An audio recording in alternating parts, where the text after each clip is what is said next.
Welcome back to John's Corner. So, we have news that the Punisher is going to be in Spider-Man 4. Was it Brand New Day? Um, which is great. There's that story that they did their auditions together and all that when he was running for Punisher and he was running for Spider-Man.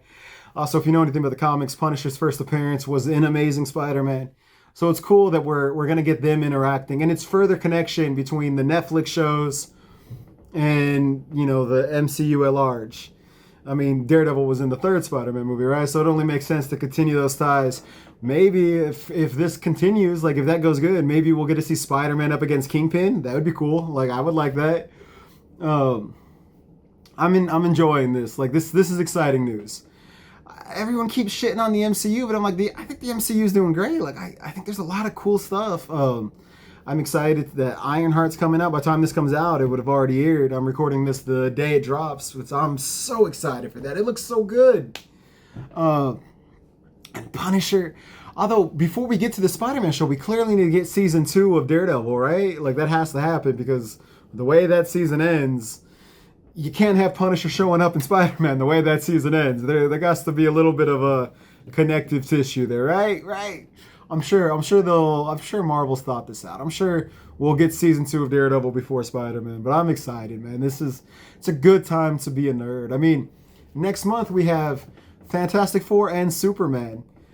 I mean, I feel like a little kid, like all giddy about all these movies coming out. I'm like, what? No, wait, that's happening. It's exciting, man.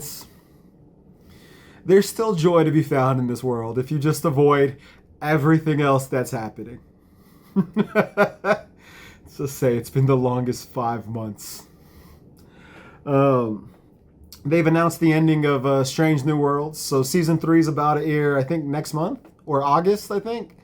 And they announced that it's going to be season 4 and season 5, and season 5 is going to be a turn-coated season, and then it's done. And I mean, I get it. Like 5 seems to be their new 7. All the old Star Trek shows were 7 seasons. Obviously not the original or Enterprise, but Next Gen, Voyager, Deep Space Nine.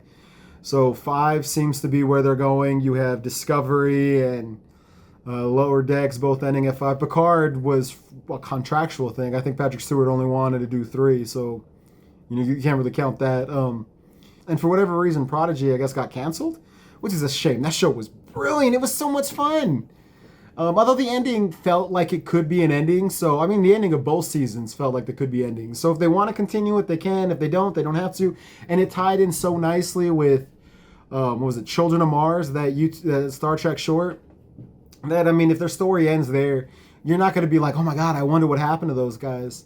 But I would love to see more stories with them. But back to Strange New World. So, I mean, I get it. I was expecting it to go 5 and done because that's like what they've been doing, like I said. But at the same time, I am very disappointed because this is like I don't know, between this and Lower Decks, I feel like we're just in a Star Trek renaissance, and like, don't let it end.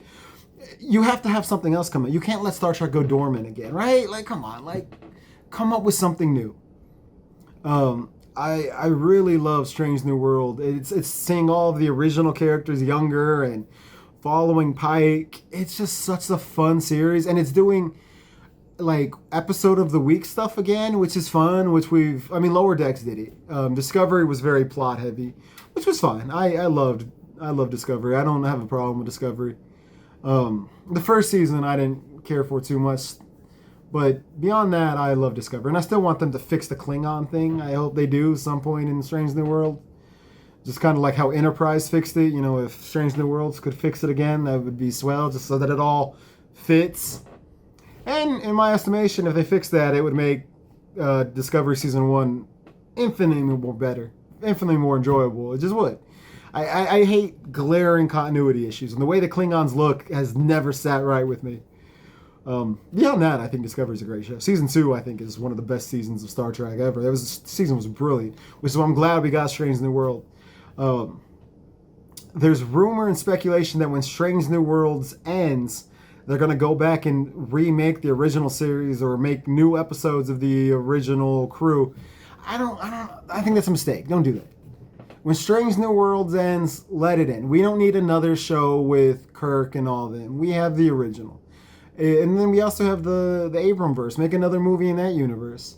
I think personally, when Strange New Worlds ends, it should be Star Trek Legacy. It should be the show about Seven of Nine and her crew. That's the other Star Trek show you have to make. Although, aren't we still getting Academy? Like, isn't Academy still supposed to come out? What's going on with that? I have not heard anything about that in so long. Can we fix that? Can we bring that back? Although I'd rather, if we only get one, I'd rather have Legacy. Legacy is the show I really want. That show is going to be so cool. And could we do something with Cisco? I mean, we got the comics, like I just talked about in another video, which were great. You should definitely check them out. But I would love to see Cisco back. That would be great. And Jonathan Archer. If in the last 3 seasons of Strange New Worlds, they bring in T'Pol, who should still be alive, T'Pol or Archer in some weird way, which Star Trek has done time and time again, that would be great. It would be awesome, man. The last thing I want to talk about is just a plug. I loved the movie The Librarian. It was a trilogy of movies about this guy who's chosen to help find artifacts around the world of different, like, supernatural means. And he works in a magical library filled with these artifacts. And then they made a show called The Librarians. It got the dude who played Lindsay from Angel on it. It got Rebecca Romaine Stamos as kind of the star. It went 4 seasons. It was such a brilliant show. It was so much fun. It was very 90s-esque in the way they made it and the amount of fun and just kind of like Hercules and Xena level corniness, but you love it. It's brilliant. And they just started. They're now on episode 6 of The Librarians, The Next Chapter. And it brilliantly ties into all of it. So all the people you love from the old show and from the movie, they're still out there doing their thing, but this is just new people in that world doing the same thing as them. And it has a weird twist on it that's kind of brilliant. I cannot recommend it enough. If you like the movie Librarian or The Librarians, the show, you would love this. And if you haven't seen any of those, you should definitely check them out because they are so much fun. But anyways, I am Jonathan. This is John's Corner. Give us legends.